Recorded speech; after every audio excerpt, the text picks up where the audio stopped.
Hi everybody, Steve at Hobby Sports here.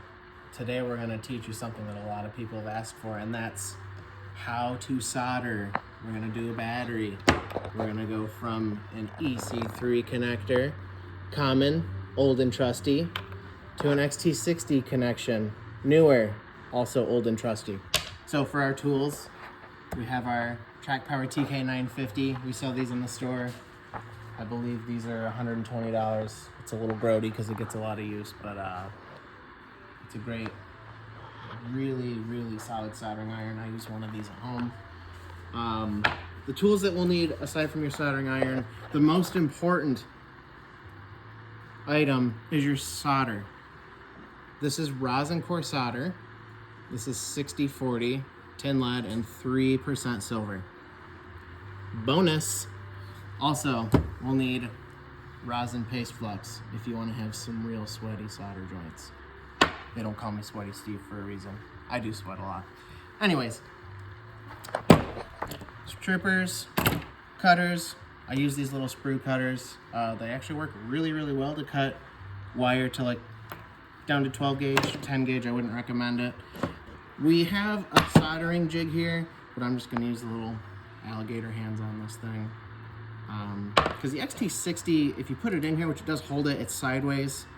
But if you notice, the terminals are, parallel to that. So I'm going to use vice grips to do these, which is what I commonly do for the XT-based connectors.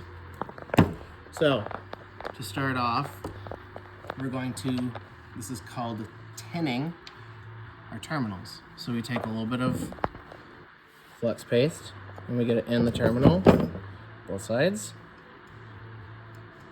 And then we're going to take our flux, get our iron ready. I'm soldering at 800 degrees Fahrenheit, and this is what, 14 gauge wire?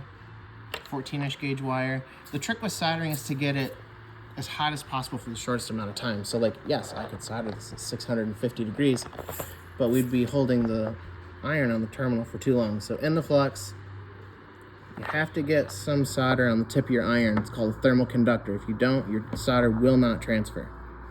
So a little bit here, get it into the terminal, just like that. That side's tinned. Now we'll do the other side and, real speedy time here.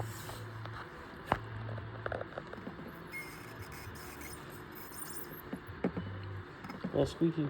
A little squeaky. There. Boom. Done. Easy. Now, this part's important. When you're doing a battery, do not cut both leads at the same time. Do your positive first, then do your negative. And these XT60s are some of the newer, fancier ones that Amos sells. They have the sleeve instead of using heat shrink, so I really like these a lot. But I'm actually going to shorten up these leads quite a bit for what this battery's going into. We'll make this positive lead this long. So we cut it, and we want to strip it. We only need about 1/8 of an inch here. A lot of people tend to overstrip their leads, and it's just a huge waste. That's all we need. Now, after you strip it, you want to coil the wire, because electricity flows from the outside of the wire in. That's why we coil these things. Now you just want to tin your wires. One at a time, dip it in the flux. We'll use the alligator clip here. Prep the iron. Iron's ready. And it's pretty quick. Over, under. It's ready. So, kind of like heat shrink, if you use heat shrink, put it over before you solder onto your terminal, or else you have to do everything over again. It's not any fun. So after it's tinned, you dip it in the flux again. Now I have to get flux back on my terminal here for my positive side, so we'll do this. Get some on here. Not the prettiest process, but it works. Let's set this up so that everybody can watch here. Iron's prepped, flux. You have to have your solder on here. Again, thermal conductor. Doesn't take long. Get these leads out of the way.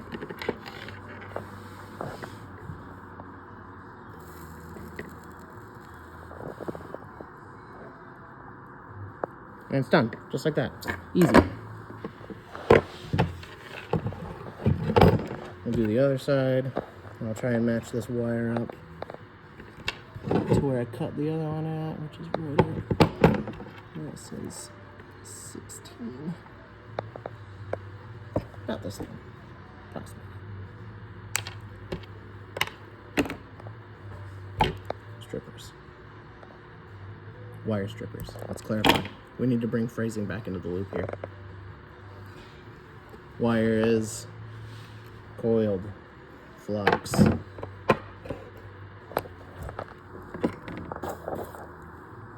Iron's prepped, ready to go, ready to rip. Over, under, done.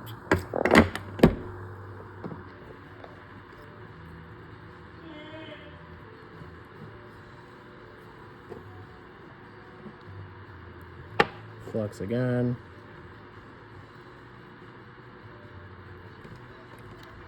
If you don't trust yourself with doing this with 2 open terminals on a battery, put electrical tape over the side that you've already soldered.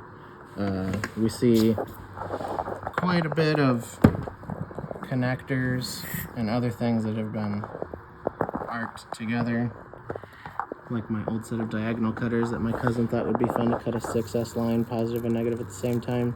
Chase, you still owe me a new set of diagonal cutters. Look at that. One thing to note, all fluxes are corrosive to metals. So you want to make sure that you wipe them down.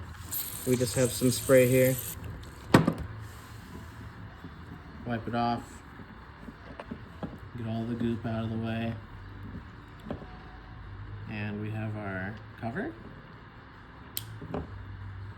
And we're done. You gotta do the obligatory pull test. Not necessary. But anyways, that is a perfect example of an XT60.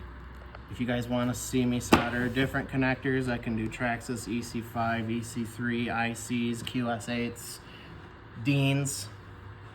What else is fun, Walter?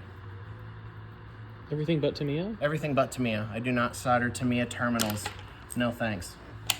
But anyways, that's all for today. If you want more soldering tips, comment below. Bye-bye.